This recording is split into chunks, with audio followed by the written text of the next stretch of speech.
काँग्रेस हा अमिबासारखा पक्ष आहे. काँग्रेसमध्ये नेमका मेंदू कुणाकडे आहे तर त्यांच्या पायाला उत्तर देण्याची गरज नाही. संदीप देशपांडेंचा काँग्रेसवर जोरदार प्रहार. मनसेसोबत वैचारिक मतभेद, मात्र भाजपला हरवण्यासाठी आघाडी करायला आम्ही सकारात्मक. मनसेला सोबत घेण्याबाबत वडेट्टीवारांची गायकवाडांच्या विरोधातली भूमिका. अर्णव खैरे आत्महत्या प्रकरणावरून भाजप आक्रमक. मुंबईच्या शिवाजी पार्कात ठाकरेंविरोधात भाजपचं सद्बुद्धी द्या आंदोलन. भाषावरून राजकारण सुरू असल्याचा अमित साटम यांचा आरोप. भाजपला संवेदनाच नाही आहेत. आत्महत्येच्या दुर्दैवी घटनेचं राजकारण सुरू आहे. संदीप देशपांडेंचा भाजपवर सडकून प्रहार.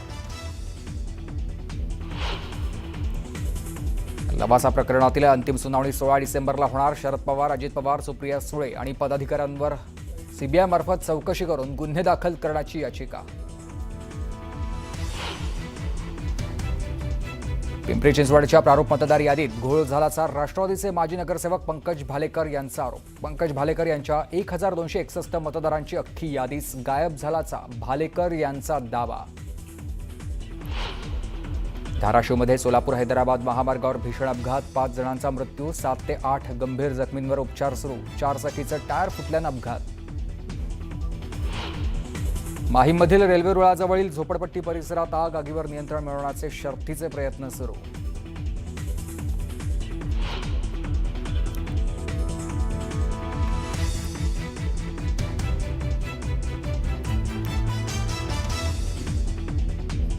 पुण्यामध्ये सफाई कर्मचारी महिलेला सापडली 10 लाखांची रोकड. अंजू माने यांनी सापडलेले 10 लाख दिलेत संबंधित व्यक्तीला परत. मानेंच्या प्रामाणिकपणाचं पुणेकरांकडून कौतुक.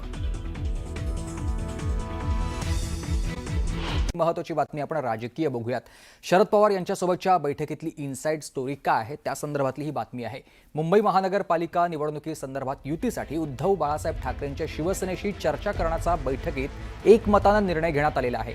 आणि मागच्या आठवड्यात काँग्रेसच्या शिष्टमंडळानं शरद पवार यांची भेट घेऊन आगामी महानगरपालिका निवडणुकीमध्ये काँग्रेस राष्ट्रवादीनं एकत्र यायला हवं याबाबत चर्चा केलेली होती.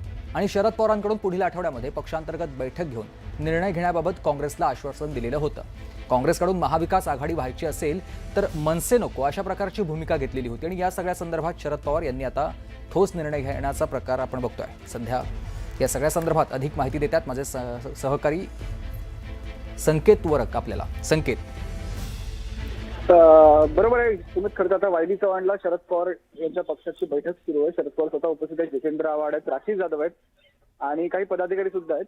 तर आता गेले काय अर्थात नगरपंचायत नगरपरिषदेच्या इलेक्शन आता ऑलमोस्ट संपत आलेले आहेत. पुढच्या काही महिन्यांमध्ये महानगरपालिकेचे इलेक्शन लागतील आणि मुंबई हा हॉटस्पॉट असणार त्या निवडणुकांसाठी. तर मुंबई संदर्भात मध्यंतरी एक चर्चा होती की महाविकास आघाडी एकत्र लढणार की नाही.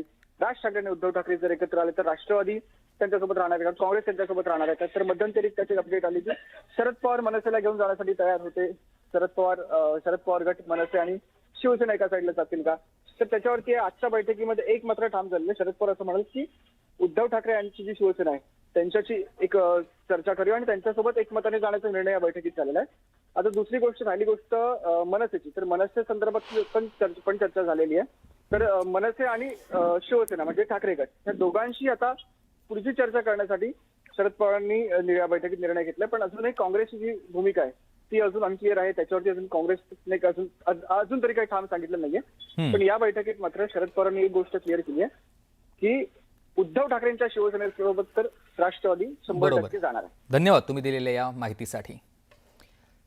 तर मनसेसोबत आता आमचे वैचारिक मतभेद आहेत, मात्र भाजपला जर हरवायचं असेल तर त्यासाठी आघाडी करण्यासाठी आम्ही सकारात्मक आहोत असं मोठं विधान काँग्रेसच्या विजय वडेट्टीवारांनी केलं आहे.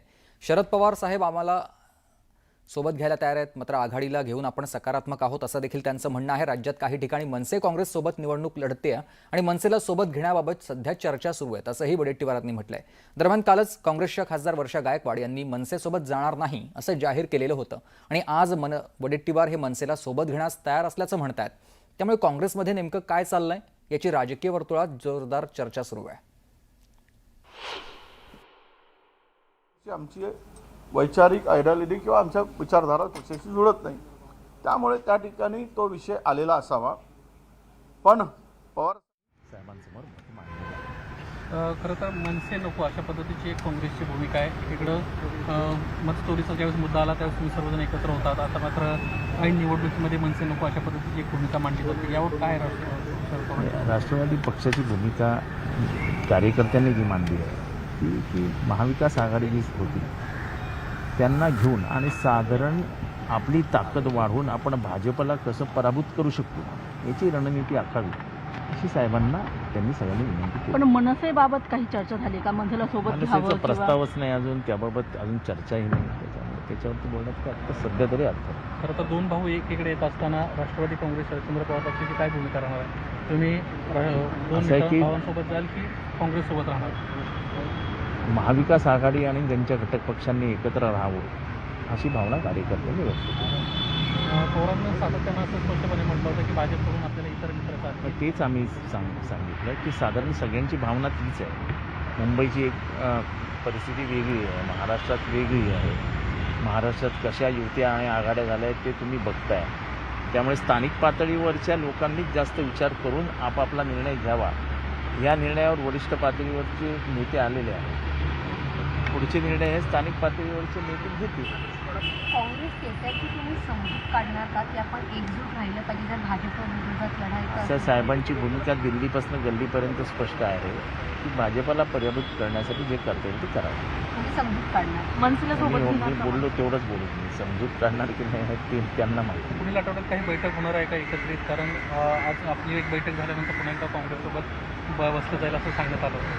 ते आता काँग्रेसचा काय निरोप येईल, साहेबांची ते काय बोलतात ते ती वेगळी गोष्ट आहे. पण आज जी बैठक झाली त्याच्याबाबत महाराष्ट्राला आणि तुम्हा सगळ्यांना माहिती देण्यासाठी मी आलो. सर हिंदी में कहना चाहिए आज की बैठक में क्या हुआ है, किस बारे में चर्चा हुई है? इस बारे इतनी ही चर्चा हुई कि पार्टी के कार्यकर्ताओं ने कहा कि भाजपा को पराजित करने के लिए हमको महाविकास आघाड़ी का जो गठन हुआ है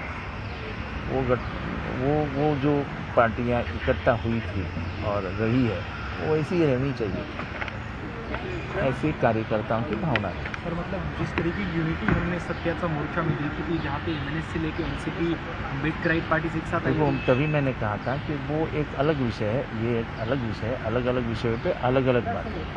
समाजवादी पक्ष हो या मनसे हो, समाजवादी पक्ष हा आमचा घटक पक्ष आहे आणि समाजवादी पक्ष बरोबर राहावा ही आमची भावनाच आहे आणि तो आमच्याबरोबर महाविकास आघाडीचा घटक पक्षच आहे.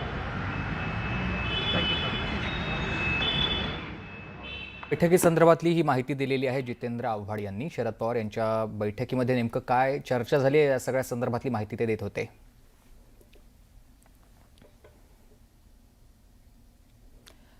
तर काँग्रेसच्या खासदार वर्षा गायकवाड यांनी मनसेसोबत जाणार नसल्याचं जाहीर केल्यानंतर आता मनसे नेते संदीप देशपांडे यांनी काँग्रेसवर घणाघाती टीका केली आहे. काँग्रेस पक्षाला थेट अमिबाची उपमा देत संदीप देशपांडे यांनी काँग्रेसला डिवचलंय. काँग्रेस हा अमिबासारखा पक्ष आहे. काँग्रेसमध्ये सगळ्यांना पाय आहेत, पण मेंदू कुणाकडे आहे असा खोचक सवाल उपस्थित करत त्यांनी काँग्रेसला जोरदार टोला लगावलाय. दरम्यान त्यांच्या पायाला उत्तर देण्याची गरज नाही अशी टीकाही त्यांनी केली आहे.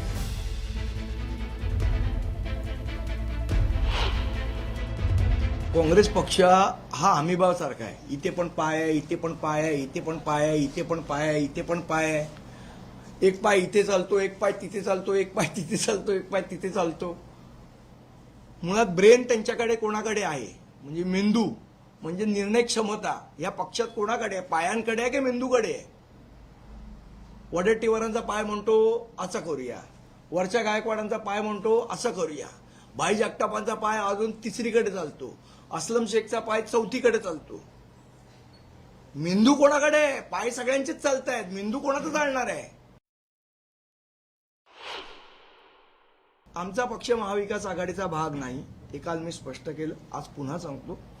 आम्हाला अजूनपर्यंत कोणाचाही अधिकृत प्रस्ताव कोणाच्याही मेंदूकडनं आलेला नाही. हे जे काय बोलतायत ते अमिबाचे पायच बोलतायत. अमिबाचा मेंदू काही बोलायला तयार नाही. त्या दिवशी मेंदू बोलेल त्या दिवशी आमच्याकडे ठोस प्रस्ताव येईल, त्यावेळेला योग्य तो निर्णय सन्मान्य राजसाहेब ठाकरे घेतील. अमिबाच्या पायांना उत्तर द्यायची गरज नाही. सगळ्यांचे अमिबाचे पाय आहेत. डिसिजन कोण घेणार आहे यांच्यातलं? यांच्याकडे एकाकडे हे नाहीये डिसिजन घ्यायची ताकद किंवा अधिकार. मला सांगा, हे डिसिजन घेऊ शकतात? वर्षा गायकवाड घेऊ शकतात, वडेट्टीवार घेऊ शकतात, बाळासाहेब थोरात घेऊ शकतात, हर्षवर्धन सकपाळ घेऊ शकतात का डिसिजन? जे डिसिजनच घेऊ शकत नाही त्यांच्या वक्तव्याला का महत्व द्यायचं आम्ही? बिलकुल ही भूमिका शिवसेनेची पण आहे, कारण आपल्याला कोणाला हरवायचंय, कोणाची मस्ती, कोणाची दादागिरी जिरवायची आहे. त्याच्यासाठी आपल्यात विभाजन करून चालणार नाही आणि म्हणून ही भूमिका आमची सुद्धा आहे. बिहारच्या निवडणुका संपल्यावर त्यांना मनसे जे बिहारच्या मतदारांना, उत्तर भारतीयांना ज्यांच्यामुळं मनसेमुळं मतं मिळण्याची शक्यता नाही आहे आणि म्हणून पुन्हा एकदा जेव्हा उद्धव ठाकरेंनी राजसाहेबाला स्वीकारलं म्हणून आता काँग्रेसला पर्याय नाही. काँग्रेस ही पर्याय नसल्यामुळं या ठिकाणी असे आता वेगवेगळ्या पद्धतीचे वक्तव्य करताय, सोयीचं वक्तव्य करतात आहे. वडेट्टीवारांनी सोय बघितलेली आहे आणि काँग्रेस पार्टीसुद्धा सोयीचं बघताय.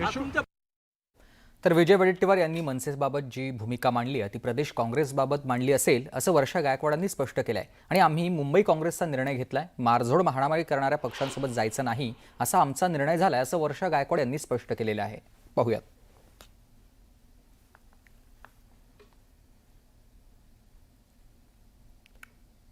रोहित पवार यांनी गिरीश महाजन यांच्यावर जोरदार निशाणा लगावलाय. जामनेरमध्ये निवडणुकीच्या तोंडावर सुरू असलेल्या राजकीय घडामोडींवरून रोहित पवार यांनी गिरीश महाजनांना डिवचलेलं आहे. भाजपचे तथाकथित संकटमोचक गिरीश महाजन यांच्या जामनेर शहरामध्ये दडपशाहीनं वंचितसह समविचारी पक्षांच्या उमेदवारांना सत्तेचा गैरवापर करत दडपशाही मार्गानं बळजबरी उमेदवारी अर्ज मागे घ्यायला भाग पाडलं गेलंय. ही आहे बिनविरोध निवडणुकीची वस्तुस्थिती असं ट्विट रोहित पवार यांनी करत गिरीश महाजनांवर हल्लाबोल केलाय.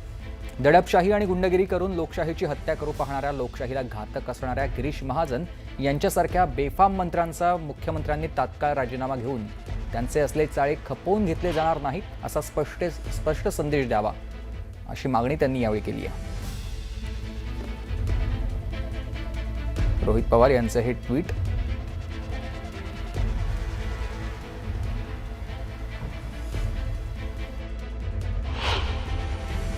मला सांगा, गिरीश महाजनांचीच बायको काय येते, रावलांचीच आई काय येते? एखाद्या सामान्य कार्यकर्त्याची बायको किंवा कार्यकर्ते निवडून आले बिनविरोध भारतीय जनता पार्टीकडून का होत नाही ते दाखवा. गिरीश महाजनांचीच बायको का, रावलांचीच आई का, मंत्र्यांचीच म्हणजे जे मोठे सत्ताधीश आहे यांच्याच का? मग एखादं मी म्हणेल चला सोडा, आमचं सोडा. भारतीय जनता पार्टीच्या एखाद्या सामान्य कार्यकर्त्याची, सामान्य कार्यकर्ती किंवा कार्यकर्ता का बिनविरोध निवडून नाही आलेला? त्यांच्यासाठी कोणी काही करत नसतं, स्वतःसाठी ते करतात आणि त्याचे ते परिणाम. मुख्यमंत्र्यांचे मामे भाऊ अल्हाद कलोदी यांच्या बिनविरोध विजयावरून काँग्रेस नेते नाना पटोले यांनी मुख्यमंत्री फडणवीसांवर निशाणा साधलाय.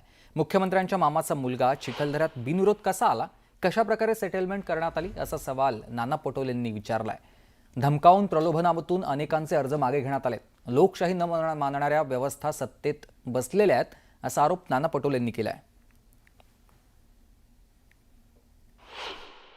मुख्यमंत्र्यांचे मामाचा पोरगा चिखलदऱ्यामध्ये बिनविरोध आले. ते कसे आलेत, कसा दबाव आणला गेला? आज विड्रॉलचं लास्ट डेट आहे, पण कालच ते सगळं सेटलमेंट करण्यात आलं. आणि म्हणून तुम्ही जे म्हणालात की सामवाम दंड ज्या ठिकाणी बाहुबली वृत्ती आहे त्या बाहुबली वृत्तीचा वापर केला जातो आणि धमकवून आणि प्रलोभनाने अनेक लोकांचे विड्रॉल केले गेलेले आहेत. कुठले दबावतंत्र नाही. कलोती जे निवडून आले आहेत एक सृजन सांस्कृतिक, धार्मिक, सांस्कृतिक कार्यामधलं चांगलं नेतृत्व आहे आणि तिथल्या संपूर्ण चिखलदऱ्यामधील जनतेने त्यांच्या निवडीला मान्यता दिली आहे. आणि कलोतीकडनं अपेक्षा आहे की त्या ठिकाणी चिखलदऱ्यामध्ये जो काही पुढच्या काळात आम्ही इको टुरिझम प्रकल्प वगैरे करतो आहे, पर्यटनाचा एक प्रकल्प मोठा करतो आहे, कलोतीजीकडनं तिथे अपेक्षा आहे की ते त्या ठिकाणी मोठं डेव्हलपमेंट करतील म्हणून जनतेने त्यांना अविरोध निवडून दिला.